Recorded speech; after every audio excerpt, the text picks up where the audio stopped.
Hello दोस्तों, welcome back to my YouTube channel and today we are going to study chapter 1 of accountancy, introduction to accounts. तो guys इस वाले chapter में हम क्या करने वाले हैं कि पूरे के पूरे चैप्टर को बहुत ही ज़्यादा थॉरोली रीड करने वाले हैं। तो जिन जिन स्टूडेंट्स को प्रॉब्लम होती है अपनी थ्योरी पार्ट में, तो हम क्या करेंगे कि इसको बहुत थॉरोली रीड करेंगे। उसके बाद इस पूरे चैप्टर के बैक ऑफ द क्वेश्चंस जितने भी हैं तो उनको आपको खुद से सॉल्व करना है। और अगर आपको उसमें भी डिफ़िकल्टी आती है तो आप मुझे कमेंट सेक्शन में बता सकते हैं। So let's start our chapter, meaning and definition of accounting. So basically, what is accounting? Accounting is a systematic process of identifying, measuring, recording, classifying, summarizing, interpreting and communicating financial information to the user. तो guys, accounting क्या है? Accounting एक systematic process है. Systematic process का मतलब होता है कि कोई भी एक ऐसा प्रोसेस जो किसी सिस्टम को फॉलो करता है, ठीक है। Process of identifying, first of all you have to identify what kind of what first of all you need to find out what kind of transaction is it in accountancy. तो accountancy में सबसे पहले पता लगाना बहुत ज़रूरी होता है कि ये कौन से टाइप की ट्रांजेक्शन है और उसको एक मेजरिंग यूनिट होती है अकाउंटेंसी में। जैसे कि हम अपने जब हम इंडिया में अकाउंटेंसी करते तो यहाँ पे रुपीज़ के टर्म्स में हम मेजर करते हैं किसी भी करेंसी, किसी भी ट्रांजेक्शन को तो मेजर करना होता है। First of all we need to identify, then measure and then record. तो जो भी हमारी जितनी भी ट्रांजैक्शंस होती है अकाउंटेंसी में तो उसको हमें एक सिस्टमैटिक वे में आइडेंटिफाई करना होता है, मेजर करना होता है, उसके बाद रिकॉर्ड करना होता है। Then we need to classify. जितनी भी हमारी अलग अलग टाइप्स की होती है, जैसे कि अगर हमारा कोई भी ट्रांजैक्शन है, अगर हमने कैश में करी है तो उसे कैश बुक में हम डाल देते हैं। अगर हमने मतलब चेक के थ्रू अगर कोई पेमेंट करी है तो हम उसे बैंक में डाल देते हैं। तो हमें क्लासीफाई करना होता है कि ये ट्रांजैक्शन कौन से लेजर में आएगी, तो उसमें क्लासिफिकेशन आ जाता है। एंड समराइजिंग का मीनिंग होता है कि उसे एक काइंड ऑफ समरी बनाना। मतलब इतनी सारी ट्रांजैक्शंस हो जाती हैं हमारे पास, तो उसके बाद क्या होता है कि हमें एक छोटी सी समरी तैयार करनी होती है और उसके बाद देखना होता है कि whether the company is making profit और लॉस, ठीक है। और इंटरप्रिएटिंग का मतलब होता है कि एक्सप्लेन कर रहा होता है वो अकाउंटिंग अपनी इन्फॉर्मेशन को। एंड कम्युनिकेटिंग, अपनी जो भी वो बताना चाह रहे हैं तो कम्युनिकेट करता है to the financial information to the user. तो हम क्या करते हैं कि अकाउंटेंसी क्या है, एक सिस्टमैटिक प्रोसेस है जो आइडेंटिफाई करता है ट्रांजैक्शंस को, मेजर करता है इन टर्म्स ऑफ मनी, रिकॉर्ड किया जाता है उसे, उसके बाद उसे क्लासीफाई करते हैं हम कि वो कौन से नेचर की हमारी ट्रांजैक्शन है। उसे अलग अलग, कैश बुक की है तो कैश बुक में डालो, बैंक की है तो बैंक में डालो। तो समराइजिंग एक छोटी सी समरी तैयार करके देता है। इंटरप्रिएटिंग ये हमें एक्सप्लेन करता है, हमें डिसीजन लेने में हेल्प करता है और हमारी फाइनेंशियल इन्फॉर्मेशन को कम्युनिकेट करने में मदद करता है अपने यूजर्स को। तो it gives the information on the resources available. तो ये हमें ये सारी इन्फॉर्मेशन कैसे देता है, जो हमारे पास रिसोर्सेज अवेलेबल होंगे। How the available resources has to be employed, तो कैसे कैसे हमें अवेलेबल रिसोर्सेज को ठीक से मतलब अच्छे से रखना है। The results achieve by the use. It shows the profit earn और loss incurred during the accounting period. तो क्या करता है गाइज ये इट शोज, तो हमारी अकाउंटिंग क्या करती है कि ये हमें बताता है कि पूरी कंपनी ने पूरे साल भर में कितना प्रॉफिट या फिर कितना लॉस इनकर्ड किया है ड्यूरिंग द अकाउंटिंग पीरियड, पूरे अकाउंटिंग पीरियड में। तो अकाउंटिंग पीरियड ना दो उसमें होता है, देखो एक तो 1 जनवरी से लेकर 31 मार्च तक होता है, 1 जनवरी टू 31 दिसंबर, और दूसरा अकाउंटिंग पीरियड होता है 1 अप्रैल टू 31 मार्च। तो गाइज ज़्यादातर कंपनियां ना 1 अप्रैल टू 31 मार्च वाला अकाउंटिंग पीरियड को वो करती है, अपने कंसिडर करती है। 1 जनवरी टू 31 दिसंबर वाला बहुत कम लोग यूज़ करते हैं। तो हाँ, तो इट शोज़ ये हमें बताता है कि कितना प्रॉफिट एंड लॉस का, कितना प्रॉफिट हुआ, कितना लॉस हुआ कंपनी को। The value and the nature of the asset, हमारे एसेट्स की क्या वैल्यू है, उसका क्या नेचर है। तो एसेट्स बेसिकली अकाउंटिंग में होते हैं कोई भी ऐसी चीज़ जो आपको फ्यूचर में पैसा बना के दे, उसको एसेट्स बोला जाता है। और लाइबिलिटी होती है कोई भी ऐसी चीज़ जो आपकी रिस्पॉन्सिबिलिटी होती है, which you have to pay, that is liability. And owners equity, what is the meaning of owners equity? Generally owners equity is the sum of amount which owner has invested in the business. तो उसको हम owners equity भी बोल सकते हैं और capital भी बोल सकते हैं। Since accounting is a medium of communication, जो अकाउंटिंग है हमारा वो एक मीडियम है, माध्यम है कम्युनिकेशन का। It is called the language of business, इसीलिए हम अकाउंटिंग को लैंग्वेज ऑफ बिजनेस भी बोलते हैं। इसमें बताया गया है कि accounting is the art of recording. तो अकाउंटिंग एक आर्ट है, एक कला है किसी भी ट्रांजैक्शन को रिकॉर्ड करने का, उसे क्लासीफाई करने का, उसे समराइज करने का in a significant manner. Significant मतलब जितना जैसे ज़रूरी है, जैसे चाहिए होता है, in a significant manner and in terms of money. तो गाइस हम अकाउंटेंसी में कोई भी हमारा कोई भी ट्रांजैक्शन होती है ना, अगर वो पैसे से संबंधित नहीं है तो हम उसे रिकॉर्ड बिल्कुल भी नहीं करते हैं। तो जो भी मनी के टर्म्स वाली हमारी ट्रांजैक्शन होती है हम सिर्फ उसी को रिकॉर्ड करते हैं। Transaction and event which are in part at least of a financial character, तो देयर शुड बी, तो जितनी भी हमारी ट्रांजैक्शन है एटलीस्ट वो फाइनेंशियल नेचर की होनी चाहिए and interpreting the result thereof. और वो हमें क्या करता है कि अकाउंटिंग इस तरीके से हमें इस तरीके से मैनेज करके इन्फॉर्मेशन को रखना चाहिए ताकि वो हमें एक रिजल्ट भी बना के दे। तो स्टूडेंट्स आज हम अपनी क्लास को स्टार्ट करते हैं एट्रीब्यूट्स कैरेक्टरिस्टिक्स ऑफ अकाउंटिंग से। तो अकाउंटिंग के क्या क्या कैरेक्टरिस्टिक्स होते हैं। The definition of accounting bring to light the characteristics of the accounting. तो गाइज बेसिकली अगर आपने पीछे जो भी मैंने डेफिनेशन अभी एक्सप्लेन करी थोड़ी देर पहले, कि अगर आपने उस डेफिनेशन को अच्छे से रीड करा होगा तो उसी के अंदर आपको उसके कैरेक्टरिस्टिक्स और एट्रीब्यूट्स भी पता लग जाएंगे। ये टर्म जो थी ना एट्रीब्यूट्स, ये आपको ध्यान में रखने की, इसको कैरेक्टरिस्टिक्स ही बोलते हैं। कई बार क्या करेगा एग्जाम में वो आपको एट्रीब्यूट्स पूछेगा और आप कंफ्यूज हो जाओगे और आपको लगेगा कि भाई ये वाली टर्म तो मैंने कहीं पढ़ी नहीं है। तो उसको याद रखना कि एट्रीब्यूट्स, कैरेक्टरिस्टिक को ही एट्रीब्यूट्स बोलते हैं। The definition of accounting bring to the light the following characteristics of accounting. Firstly identification of financial transaction and event. तो गाइस बेसिकली सबसे पहले हमें क्या करना है, हमें वो ट्रांजेक्शन को आइडेंटिफाई करना है जो फाइनेंशियल नेचर की होती है, कोई भी ऐसी ट्रांजेक्शन या फिर कोई भी ऐसा इवेंट जो पैसे से संबंधित होता है। Accounting record only those transaction and event which can be measured in terms of money. This involve identifying transaction events are the part of the economic activity. ये सिर्फ उन वाली ट्रांजेक्शन एंड इवेंट्स को आइडेंटिफाई करता है जो कि economical nature की होती है। For example purchase of raw material, कि हमने परचेज करा, हमने खरीदा कोई भी रॉ मटेरियल, और सेल ऑफ फिनिश गुड, हमने कोई भी एक फिनिश गुड मतलब कोई भी एक, जैसे पेंसिल है तो पेंसिल तो ऐसा नहीं है कि हमें पेंसिल डायरेक्टली प्लांट से मिलती है, हमें प्लांट से वुड मिलता है, फिर ये मिनरल से हमें ग्रेफाइट मिलता है। तो ग्रेफाइट और इस वुड की हेल्प से हमने ये पूरी पेंसिल तैयार करी है, इसको पूरा एक फिनिश्ड गुड बोला जाता है। ठीक है, रॉ मटेरियल क्या, रॉ मटेरियल होता है जैसे कि इसके अंदर का जो ग्रेफाइट है ये अलग से अवेलेबल होगा, इसके बाहर का जो वुड है ये अलग से अवेलेबल होगा, ये जो प्लास्टिक है पेंट हो रखा है जो इसके ऊपर प्लास्टिक पेंट वो अलग से अवेलेबल होगा। इन तीनों को मिला के जो ये पेंसिल बनी है ना, इसको फिनिश गुड बोलेंगे हम। Now, such transactions are identified with the help of bills, receipts as evidence of the transaction. तो ऐसी ट्रांजेक्शन को गाइज हम कैसे आइडेंटिफाई करते हैं, हम आइडेंटिफाई करते हैं with the help of bills. जो भी हम चीज़ खरीदेंगे या फिर बेचेंगे उसका हमारे पास बिल अवेलेबल होगा, रिसिप्ट्स होंगी, एज ये हमारे एविडेंस का काम करता है, ये हमारे सबूत का काम करता है। Now the next characteristic is measuring the identified transaction. Now accounting measure the transaction and events in term of common measuring unit. ठीक है, तो अकाउंटिंग क्या करता है कि एक कॉमन टर्म या फिर कॉमन यूनिट के हिसाब से चलता है। जैसे कि हमारी कंट्री में इंडिया हमें हम रुपीज़ के बेसिस पे अपनी पूरी मतलब जितनी भी ट्रांजेक्शन है वो करते हैं।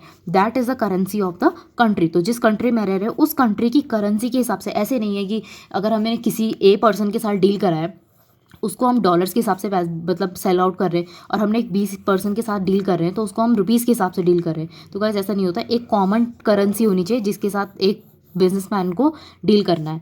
इन other word financial transaction and events are measured in terms of money. An event which can not measured in term of money is not recorded in the books of accounts. तो guys तो यहाँ पे क्या है कि अगर कोई भी एक ऐसा इवेंट जो कि हम पैसों से संबंधित नहीं होता है तो उसको हम क्या करते हैं, उसे अकाउंटिंग बुक्स में रिकॉर्ड करते ही नहीं है। For example event like the caliber and quantity of management team or appointments of the manager are not recorded in the books of accounts. तो हम क्या करते हैं, किसी भी एक बंदे का कैलिबर, क्षमता कितनी है उसके अंदर, उसको हम रिकॉर्ड नहीं कर सकते।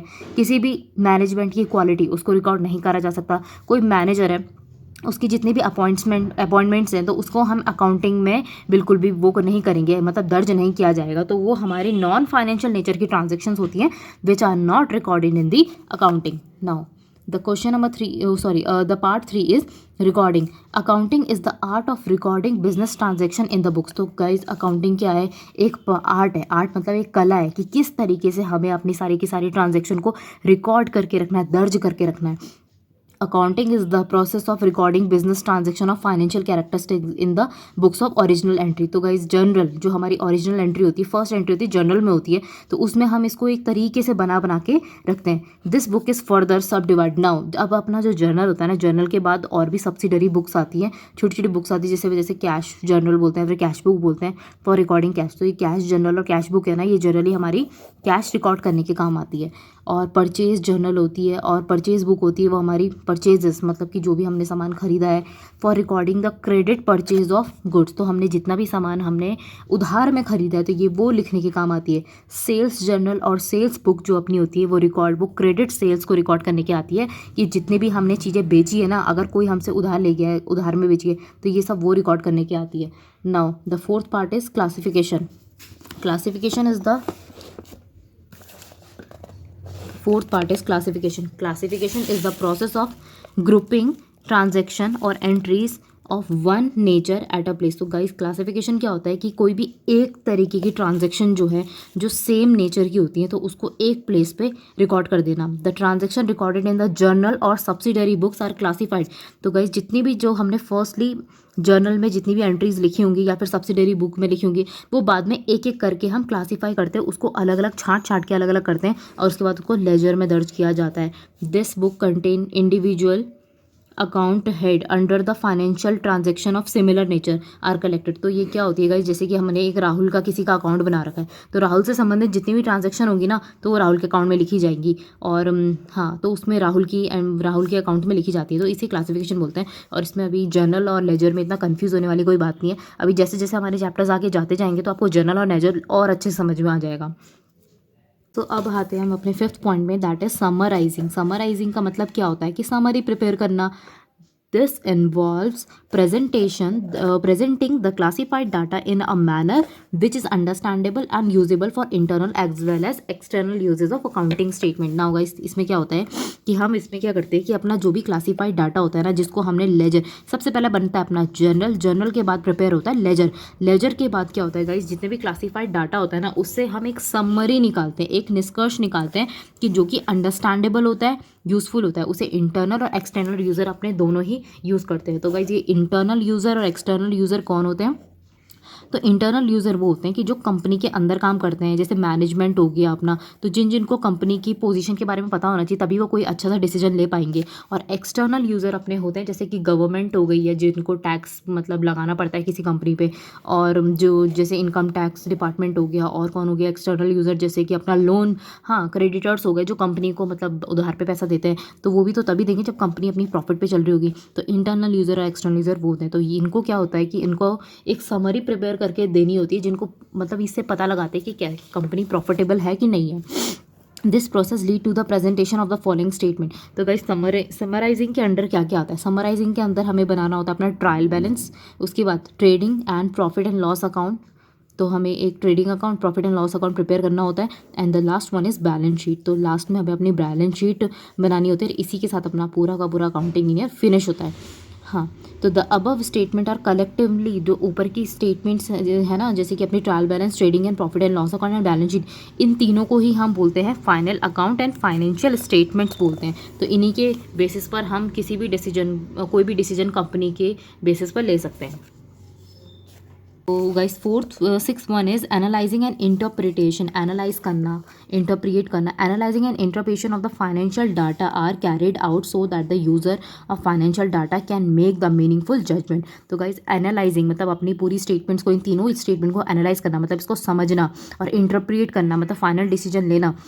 और मतलब if of the final are carried out by the, तो जितने भी फाइनेंशियल डाटा के यूज़र होते हैं तो उनका ये काम होता है कि इसको एनालाइज करना और इंटरप्रेट करना, ताकि वो एक मीनिंगफुल, एक अच्छा सा डिसीजन ले सके, जजमेंट दे सके कि whether the company is making profit और not and what is the financial position of the business. This helps in planning for the future in a better way. तो गाइज ये क्या करता है, ये कंपनी को प्लान करने में मदद करता है, ताकि ये आगे अच्छे से अपने ढंग के डिसीजन ले पाए company. The last one is communicating. Finally the accounting function involves the accounting function involves communicating the financial data. तो गाइस जो अपना that is the financial statement to the user. तो अब लास्ट में क्या होता है कि ये जो भी जितना भी अपना फाइनेंशियल स्टेटमेंट है ना, उसको ठीक ढंग से कम्युनिकेट करना। The accounting information must be provided in time and presenting to the user so that appropriate decision may be taken at the right time. The accounting information must be provided in time. तो accounting information ऐसा है कि हमें time to time अपना accounting को prepare करना पड़ता है, अपडेट कर रखना पड़ता है एंड प्रेजेंटेड, और टाइम से इसे internal as well as external user को देना होता है, प्रेजेंट करना होता है, ताकि एक राइट टाइम पे राइट डिसीजन ले पाएँ। तो गाइज अब आ गए हम ऑब्जेक्टिव ऑफ अकाउंटिंग। ओके, तो what is the meaning of objective? Objective का मतलब होता है कि अकाउंटिंग का क्या रोल है, क्या एम क्या है अकाउंटिंग का, क्यों ज़रूरत पड़ी अकाउंटिंग की। तो फर्स्टली क्यों ज़रूरत पड़ी, maintaining the accounting records. The objective of the accounting is to maintain, ताकि फाइनेंशियल ट्रांजेक्शन को, इवेंट को, और ऑर्गेनाइजेशन के जो भी इवेंट है, फाइनेंशियल ट्रांजेक्शन है, उनको एक बुक में रिकॉर्ड कर पाए सिस्टमैटिक वे में, और वो भी कुछ बेसिक प्रिंसिपल को फॉलो करते हुए। मतलब ऐसे नहीं कि मतलब सारे के सारे प्रिंसिपल्स को ये कोई ना कोई रूल के अकॉर्डिंग फॉलो, हमें हर रूल को इसमें फॉलो करना पड़ता है। Second one is determining the profit and loss. Another objective of accounting is to determine the net result of the transaction for the period. तो अब दूसरा क्या अपना वो है ऑब्जेक्टिव है कि ये प्रॉफिट कितना कमाए कंपनी या फिर लॉस कितना कमाए, ये वो बताता है। In other words to determine whether during the accounting period the firm has earned profit or incurred loss. तो ये बताता है, डिटरमाइन करता है कि उसने क्या, फर्म ने जो है हमारे प्रॉफिट कमाया कि लॉस कमाया। For this purpose a statement is called income statement. तो इसके लिए हमें क्या करना पड़ता है कि इनकम स्टेटमेंट प्रिपेयर करनी पड़ती है। इनकम स्टेटमेंट को हम trading and profit and loss account भी बोलते हैं, जिसको हम प्रिपेयर करके हम निकाल सकते हैं अपना कि हमने प्रॉफिट हुआ है हमें पूरे एक अकाउंटिंग पीरियड में, या फिर लॉस हुआ है। ओके, तो guys revenue resulting the transaction of the period are recorded in the credit and expenses is debit. तो जो भी रेवेन्यू होगा, जो भी हमारा मतलब जो भी हमारा पैसा बना होगा, तो वो हमें क्रेडिट साइड आता है, और जो एक्सपेंसेस होते हैं वो सारे के सारे डेबिट साइड आते हैं। तो ये तो आपको जब प्रिपेयर करोगे ना फाइनल अकाउंट, तभी आपको समझ में आ जाएगा कि कौन सा डेबिट होता है, कौन सा क्रेडिट होता है। अभी थ्योरी के लिए अभी इतना कुछ आपको याद करने की जरूरत नहीं है कि कौन सा डेबिट है कौन सा क्रेडिट है। The difference between the two side is either profit और लॉस। ठीक है, तो ये वाली स्टेटमेंट मैं आपको अभी नहीं बताऊंगी, ये जब हम फाइनल स्टेटमेंट प्रिपेयर करेंगे ना, तब आपको इस वाली लाइन का मीनिंग ज़्यादा अच्छे समझ में आएगा। The third one is determining financial position. तो गाइस मेंटेन करता है रिकॉर्ड्स को, प्रॉफिट एंड लॉस बताता है, और ऑब्वियसली अगर प्रॉफिट एंड लॉस हमें पता लग गया तो हम कंपनी की फाइनेंशियल पोजीशन को भी देख सकते हैं कि कंपनी कैसी चल रही है। Another objective of accounting is to determine the financial position, it is known as balance sheet. तो गाइस बैलेंस शीट जो होती है ना, वो कंपनी की पोजीशन बताती है कि whether company can make profit और not in the coming future. Financial position of the business is as relevant for the user for financial statement is as the income statement. तो जैसे हमारा अपना income statement prepare करना बहुत ही ज़्यादा important है, इसी तरीके से बैलेंस शीट को भी प्रिपेयर करना बहुत ही ज़्यादा रेलेवेंट है, इंपॉर्टेंट है। That is profit and loss account, statement of the profit and loss account in the case of company. The fourth one is facilitating management. The management often requires financial information for decision making. तो guys क्या होता है इसमें कि जो management होता है ना कंपनी का, उससे बार बार अपने डिसीजंस को लेने के लिए ये सारे फाइनेंशियल स्टेटमेंट्स की ज़रूरत पड़ती रहती है। कंपनी को इफेक्टिव कंट्रोल करने के लिए, बजटिंग के लिए, बजट बनाने के लिए, फॉरकास्टिंग के लिए, मतलब कि नियर फ्यूचर में उनको क्या डिसीजन लेने हैं क्या नहीं लेने हैं, उसके लिए accounting provide financial information to assess the management. Assess मतलब हेल्प करना। तो क्या होता है गाइस, अकाउंटिंग क्या प्रोवाइड करता है, फाइनेंशियल इन्फॉर्मेशन प्रोवाइड करता है मैनेजमेंट को, ताकि वो क्या करता है, इससे मैनेजमेंट को काफ़ी हेल्प मिलती है अपने फंक्शंस को परफॉर्म करने के लिए। The fifth one is providing accounting information to the user. तो ऑब्जेक्टिव क्या है अकाउंटिंग का कि वो अकाउंटिंग इन्फॉर्मेशन यूज़र को प्रोवाइड करता है। Yet another objective of accounting is to provide information to the user. वो यूज़र कोई भी हो सकता है, अपने इंटरनल भी हो सकता है एंड एक्सटर्नल भी हो सकता है, who analyse them as per their need. The sixth one is protecting business assets. हाँ, तो last six one is another objective of accounting is to record of the assets owned by the business. तो business के पास कौन कौन से assets हैं, तो इसको रिकॉर्ड करने के लिए भी बहुत ज़रूरी है। Accounting maintain records of assets, तो अकाउंटिंग क्या करता है, एसेट्स का रिकॉर्ड हमारा मेंटेन करके रखता है, ओन्ड बाय द बिजनेस, कि हमने ये वाला एसेट कब खरीदा था और इस पे कितना डेप्रिसिएशन चार्ज करना है, क्या है क्या नहीं, ये सब अकाउंटिंग के सारे इन इन्फॉर्मेशन को वो अपने उसमें रखता है। Which enables the management to protect them and exercise control, तो जो क्या करता है मैनेजमेंट को हेल्प करता है कि ताकि मैनेजमेंट उन एसेट्स को मतलब अच्छे से यूज़ कर पाए और टाइम टू टाइम उनकी सर्विसिंग वगैरह जो भी उसमें चाहिए होता है वो सब उसे प्रोवाइड कर पाए, and exercise the control.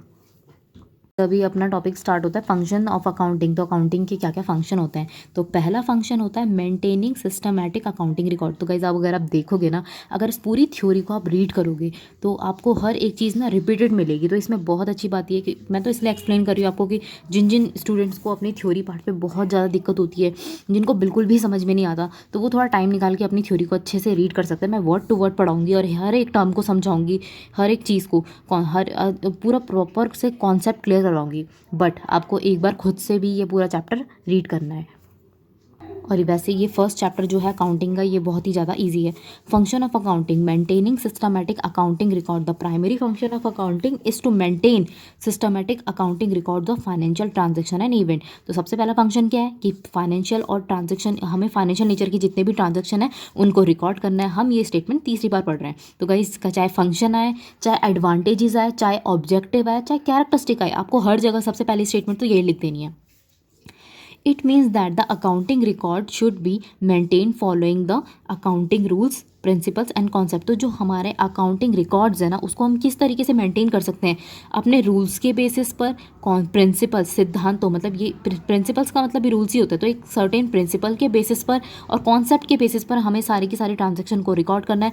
This is so because reliable financial statement can be drawn if properly accounts are record. तो इट इज़ सो बिकॉज ताकि हमारी ट्रांजेक्शन जो फाइनेंशियल स्टेटमेंट है ना तभी रिलायबल होगी। What is the meaning of reliable? Reliable का मतलब होता है एक्सप्लेनेबल, कि जो हर चीज़ एक्सप्लेन कर सके ठीक ढंग से। अगर हम उस पूरे अपने ट्रांजेक्शन्स को ढंग से रिकॉर्ड करके रखेंगे या फिर ढंग से मेंटेन करके रखेंगे, तभी हमारे हमारी फाइनेंशियल स्टेटमेंट कुछ हमें ढंग से मतलब डिसीजन लेने में हेल्प करेगी। The second one is preparation of financial statement. The function of accounting, the second function of accounting is ये फाइनेंशियल स्टेटमेंट प्रिपेयर करने में मदद करता है। Financial statement means final account अपने कौन कौन से होते हैं, अपना income statement that is profit and loss, और अपनी position statement. What is the meaning of position statement? That is balance sheet. Clear? और ट्रायल बैलेंस भी प्रिपेयर करने में मदद करता है। It is so important for the function of accounting because the financial statement shows the financial performance. तो financial statement क्या बताती है हमें? फाइनेंशियल परफॉर्मेंस बताती है कंपनी की, कि कितना लॉस है कितना प्रॉफिट है पूरी के पूरे अकाउंटिंग ईयर में। और फाइनेंशियल पोजीशन बताती है कंपनी की कि balance sheet as the end of the year. Both the statement are important for the users for taking decision. तो दोनों ही स्टेटमेंट बहुत ही ज़्यादा इंपॉर्टेंट होती है अपनी यूजर्स के लिए, ताकि वो अपनी डिसीजन को ले सकें। The third function is meeting legal requirements. Meeting legal मतलब कानून से संबंधित जितनी भी हमारी ज़रूरतें होती है ना, तो उसको पूरा करने के लिए हमें अकाउंटिंग चाहिए ही चाहिए। Accounting record are accepted as evidence by the court of law. तो जो हमारा कोर्ट होता है ना, तो अकाउंटिंग के जितने भी सबूत होते हैं, एविडेंस होते हैं, चाहे वो बिल्स हो चाहे वो रिसिप्ट्स हो, तो उसे कोर्ट में हम पेश कर सकते हैं as a evidence if they are maintain systematically. अगर उनको ठीक ढंग से मेंटेन करके रखा गया तो फॉलोइंग हमने प्रॉपर अकाउंटिंग रूल्स को फॉलो करके, प्रिंसिपल्स को फॉलो करते हो और अपना कॉन्सेप्ट्स को फॉलो करके अगर उन सारे बिल्स को, इन सबको प्रिपेयर ढंग से मेंटेन करके रखा है, तो हमारा कोर्ट ऑफ लॉ में वो एज अ एविडेंस काम करता है। Decide the such as the company as decide the law. कौन कौन से लॉ हैं? जैसे कि अपना कंपनी एक्ट हो गया, इनकम टैक्स एक्ट हो गया, जीएसटी एक्ट हो गया, etcetera. Require submission of returns in the form and period as is prescribed in the law. तो उसे सर्टेन पीरियड पे हमें सबमिट करवाना पड़ता है जो भी हमारे लॉ ने निश्चित करा होता है। The returns can be submitted if the accounting records are maintained systematically and timely. तो हम रिटर्न्स सबमिट कर सकते हैं अगर हमारे अकाउंटिंग रिकॉर्ड जो है वो ठीक ढंग से हमारे सिस्टमेटिक वे में अगर हमारे बने हुए हैं। The systematic accounting record maintain the following accounting principle. concept is accepted by the authorities is to be correct. Thus the function of the accounting is to meet legal requirement. तो हम इसीलिए हमारे अकाउंटिंग का क्या वो है महत्व है कि ये इसे कानून भी अपनी नज़रों में सही मानता है अगर हम इसे सिस्टमेटिक वे में मेंटेन करके रखेंगे तो.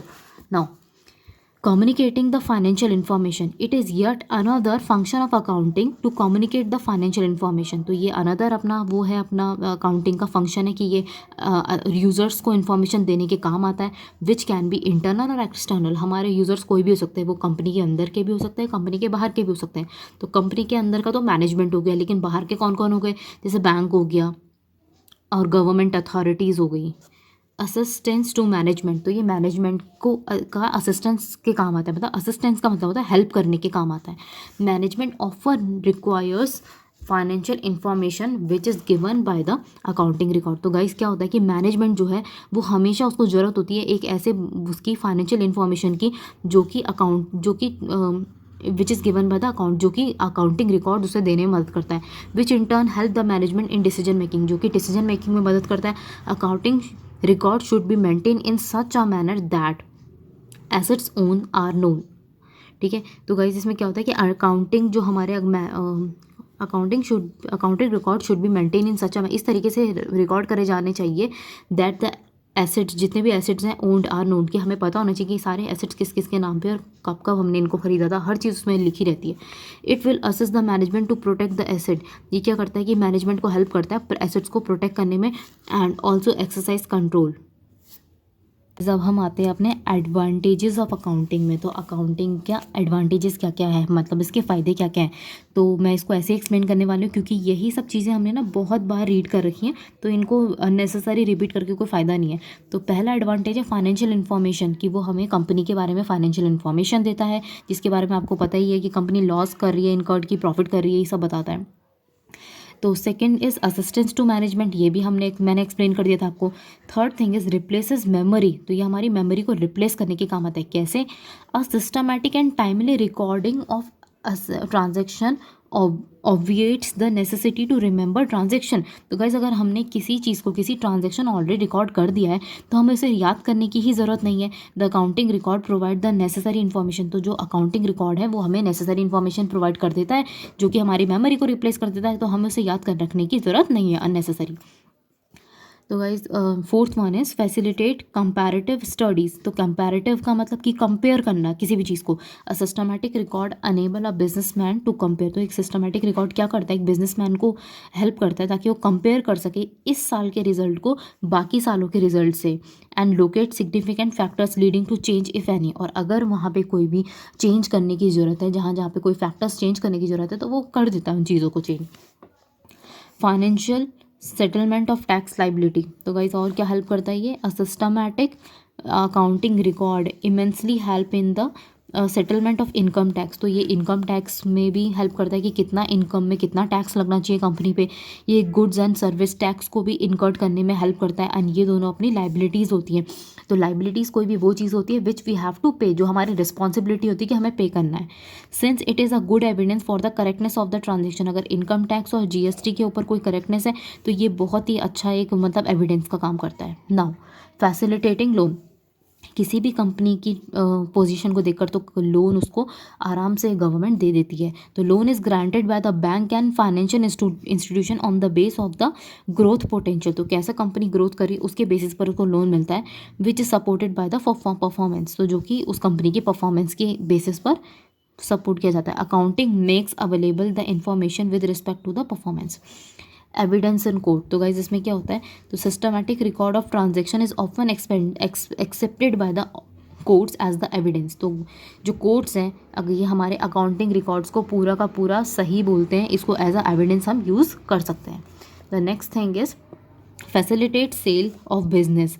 If someone desire to sell his business, अगर कोई पर्सन चाहता है कि मैं अपना बिजनेस को बेच दूँ, सेल आउट कर दूँ, तो इसमें होता क्या है कि द अकाउंट जो भी उसने मेंटेन करके रखे रहते हैं ना, तो वो आगे परचेज़ करने वाली पार्टी को बता सकता है भाई कि हमारी कंपनी इतना इतना प्रॉफिट पर वो अर्न कर लेती है. तो ऐसे में क्या होता है कि काफ़ी सारे जो हमारे खरीदने वाले होते हैं, परचेजिंग पार्टी होती है, तो उनको पता लग जाता है कि whether the company is making profit और नॉट, तो वो उसमें परचेजिंग में थोड़ा हेल्प हो जाती है. The next thing is assisting in the assistance in the event of insolvency. तो इंसॉल्वेंसी एक ऐसी पोजीशन होती है जिसमें कि कंपनी क्या करती है, कंपनी के पास बिल्कुल दिवालिया हो जाती है, मतलब उसके पास एक भी रुपये नहीं रहता कंपनी को चलाने के लिए। तो insolvency proceeding involves explaining many transaction that have been taken in the past. तो इंसॉल्वेंसी क्या करती है बच्चे, the proceed involve explaining many transaction. तो ये बहुत सारी ट्रांजैक्शन इसको एक्सप्लेन कर रही होती है कि भाई अब कंपनी इंसॉल्वेंट होने वाली है। Systematic accounting record assist a great deal in such a situation. तो हमारे जो रिकॉर्ड्स होते हैं, ट्रांजैक्शन होती है, तो ये हमें हेल्प करती हैं ताकि कोई भी कंपनी इतनी जल्दी इंसॉल्वेंट ना हो। The 10th part is helpful in partnership accounting at the time of admission or requirement or retirement of death of the partner। तो गाइस इसमें क्या होता है कि एडमिशन मतलब कि मान लो कि पार्टनरशिप क्या होता है, पार्टनरशिप में क्या होता है, 4-5 बंदे होते हैं, वो मिलके एक बिजनेस को चलाते हैं, ठीक है। तो ये हेल्प करता है पार्टनरशिप अकाउंटिंग में भी। तो पार्टनरशिप अकाउंटिंग अलग टाइप से बनती है। At the time of admission, admission का मतलब कोई पार्टनर अगर आ रहा है ना, तो एडमिशन के टाइम पे, या फिर कोई पार्टनर रिटायर होना चाह रहा है, वो चाह रहा है भाई अब मैं आगे अपना बिजनेस को फर्दर कैरी फॉरवर्ड नहीं करूँगा, मैं यहीं पे मतलब हो गया, मेरा रिटायरमेंट पीरियड आ गया, या फिर किसी पार्टनर की डेथ हो जाती है, और in case of the dissolution of the firm, dissolution मतलब पूरी फर्म ही बंद हो गई, the accounting record is a vital important and use because it provide the basis to reach the settlement. तो गाइज ये बहुत वाइटल है, बहुत ही ज़्यादा इंपॉर्टेंट है अकाउंटिंग स्टेटमेंट। ये हेल्प करता है सबको सेटलमेंट में कि किसका कितना पैसा बनता है, उसको उतना उतना प्रोवाइड करवा दो। Okay, the 11th one is helpful in decision making. Accounting help in taking a large number of decision. तो बहुत सारे डिसीजन लेने के काम आता है। Like the amount to be withdraw by the proprietor, कि कितना अमाउंट प्रोपराइटर को विड्रॉ करना चाहिए। The price at which goods should be sold, तो किस प्राइस पे हमें गुड्स को सोल्ड करना चाहिए ताकि कंपनी को भी प्रॉफिट हो। ऐसा नहीं है कि हम इतना कम प्राइस में सोल्ड आउट करें गुड्स को कि हमें कोई प्रॉफिट ही नहीं हो रहा, कंपनी पूरी घाटे में चल रही है। तो इसलिए गाइस क्या होता है कि ये सब डिसीजन लेने में हमारी हेल्प करता है।